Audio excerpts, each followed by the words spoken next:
बिस्मिल्लाहिर्रहमानिर्रहीम। अस्सलाम वालेकुम। कैसे हैं आप सब? उम्मीद है खैरियत से होंगे। अल्लाह ताला सबको अपने ज़ुबान में रखे, आमीन।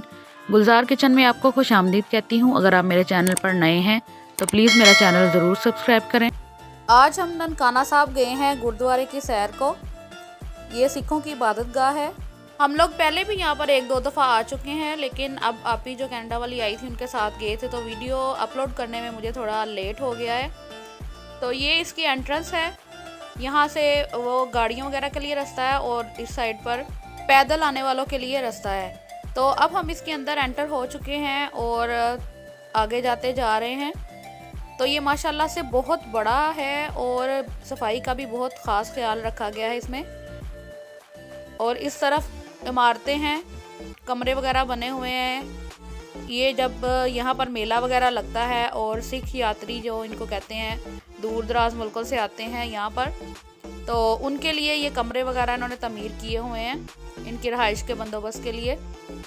तो अब हम सामने जाते जा रहे हैं और ये भी पहले इन्होंने यात्रियों के लिए जो है वो रात रुकने का इंतज़ाम के लिए बनाया हुआ था। तो अब तो और भी काफ़ी सारी इमारतें बन चुकी हैं और यहाँ पर बहुत बड़ा फव्वारा लगा हुआ था, तो ये अभी चल नहीं रहा था, बंद किया हुआ था।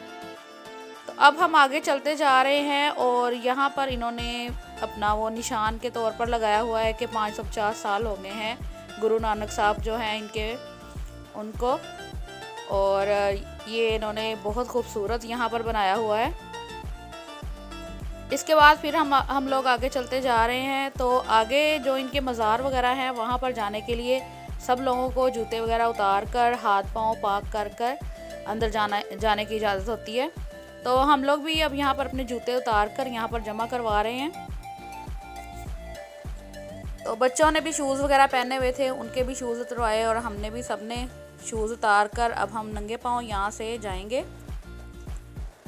तो आगे आपको नज़र आ रहा होगा कि यहाँ पर काफ़ी सारे सिंक लगे हुए हैं हाथ वगैरह साफ़ करने के लिए, हाथ धोने के लिए।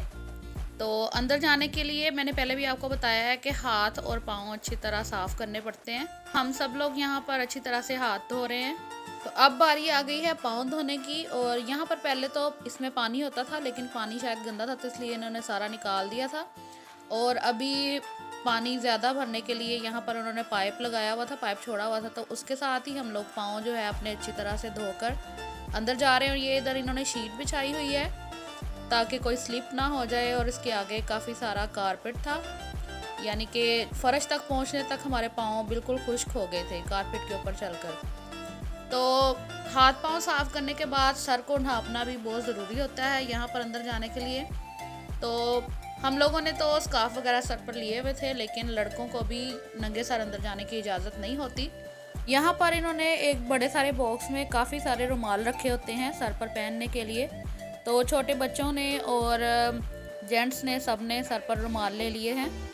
अब हम आगे चलते जा रहे हैं अंदर की तरफ। तो यहाँ पर बहुत बड़ा अहाता है और इसकी सफाई का बहुत ख़ास ख्याल रखा हुआ है इन्होंने। यहाँ पे फर्श बिल्कुल साफ़ था, लेकिन फिर भी जो है यहाँ पर सफाई करने वाले साथ साथ यहाँ पर सफाई कर रहे थे।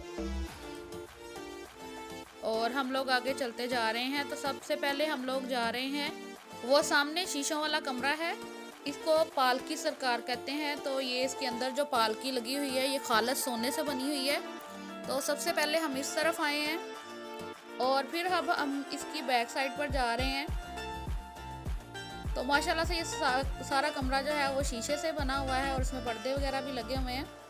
तो इसकी बैक साइड पर हम जा रहे हैं। यहाँ पर जो दरख्त है इसको तारीखी जंड साहब कहते हैं। तो इस दरख्त के चारों तरफ चारदीवारी की हुई है सरदार लक्ष्मण सिंह की याद में, क्योंकि उनको दुश्मनों ने इसके साथ लटका कर आग लगा दी थी।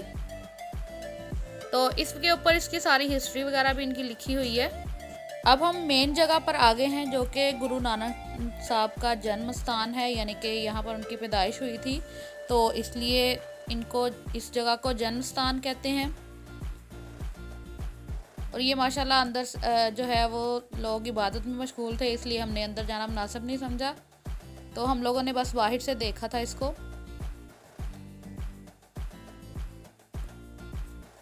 और अब हम इसकी बैक साइड पर आ गए हैं। यहाँ पर काफ़ी ज़्यादा कमरे बने हुए हैं यहाँ पर जो लोग इनका जब मेला लगता है तो आते हैं बाहर के मुल्कों से भी और इंडिया से, और काफ़ी सारी जो हैं वो पाकिस्तान में भी रहने वाले होते हैं, तो वो दूर दराज इलाकों से आते हैं। उनके लिए यहाँ पर काफ़ी ज़्यादा कमरे बनाए हुए हैं उन्होंने, और ये माशाल्लाह काफ़ी बड़ा, बहुत बड़ा है।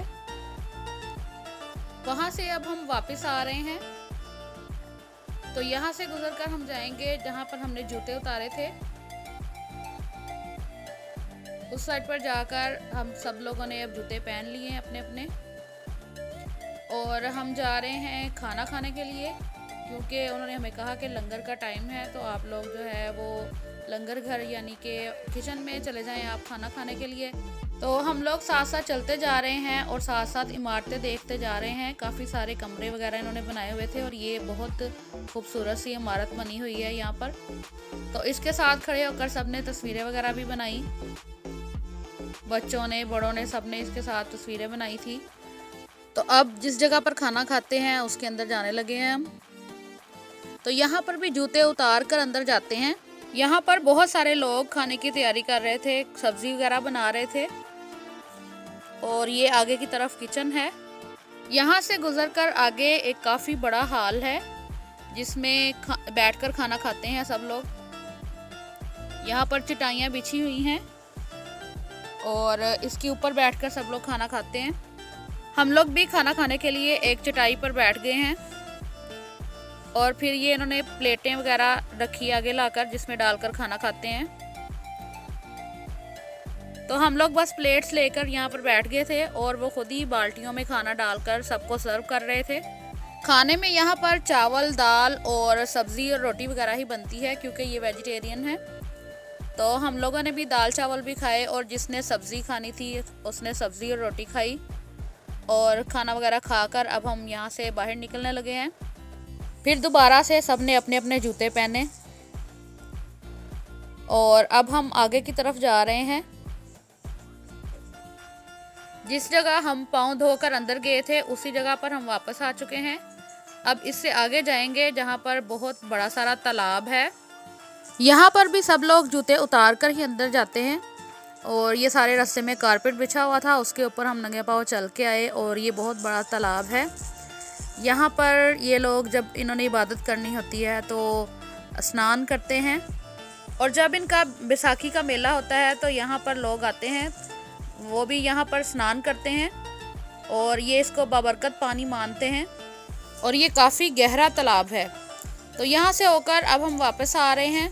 यहाँ पर भी रास्ते में सारा कारपेट बिछा हुआ था कि अगर कोई तालाब में से होकर आए तो फर्श पर स्लिप ना हो जाए। और जूते तक पहुँचते पहुँचते हमारे पाँव भी खुश्क हो गए थे कारपेट के ऊपर चलकर। गुरुद्वारा माशाल्लाह से बहुत बड़ा है, इसको देखते देखते तकरीबन हमें 2-3 घंटे लग गए थे। तो सब लोग फिर से जूते पहनकर दूसरी साइड पर जा रहे हैं। यहाँ पर सामने शूज़ हाउस लिखा हुआ है, जूता घर। तो यहाँ पर जब इनके सालाना मेले पर लोग आते हैं तो अपनी जूतियाँ यहाँ पर जमा करवाते हैं, और जिनकी पॉलिश करने वाली होती है और साफ़ करने वाली होती है तो ये लोग पॉलिश करके और साफ़ करके देते हैं, और ये इसको अपने लिए बाइस रहमत समझते हैं। और ये यहाँ पर एक इनकी बस खड़ी हुई है। पहले तो यहाँ पर इन्होंने खोली होती थी, हमने अंदर जाकर भी देखा था, लेकिन अब इन्होंने इसको गेट के अंदर बंद किया हुआ था। ये जब इनके मेहमान वगैरह आते हैं तो उनको लाने के लिए शायद इन्होंने रखी हुई है। तो इस तरफ काफ़ी सारे घर बने हुए थे, इमारतें वगैरह बनी हुई थी। जो लोग यहाँ पर रहते हैं, सफाई इसकी करते हैं, या यहाँ का अमला जो है उसके लिए यहाँ पर घर बने हुए थे। तो बस अब जो है हमारा ननकाना साहब का टूर पूरा हो चुका है। अब हम वापसी के लिए निकल रहे हैं, क्योंकि आम लोगों के लिए 2 बजे तक का टाइम होता है गुरुद्वारे में आने का, और सिख मज़हब के जो लोग हैं वो किसी भी टाइम यहाँ पर आ सकते हैं। तो इसीलिए 2 बजे से ज़्यादा टाइम होने वाला था, तो हम लोग अब घर के लिए निकलने लगे हैं। तो अगर आपको मेरी वीडियो अच्छी लगी हो तो लाइक ज़रूर कीजिएगा, और कमेंट में ज़रूर बताएं कि हमारा ये ननकाना साहब का टूर आपको कैसा लगा। और इसके साथ ही मुझे दीजिए इजाज़त। इंशाल्लाह फिर मुलाकात होगी नेक्स्ट वीडियो में। दुआओं में याद रखिएगा, अपना बहुत सा ख्याल रखिएगा। अल्लाह हाफिज़।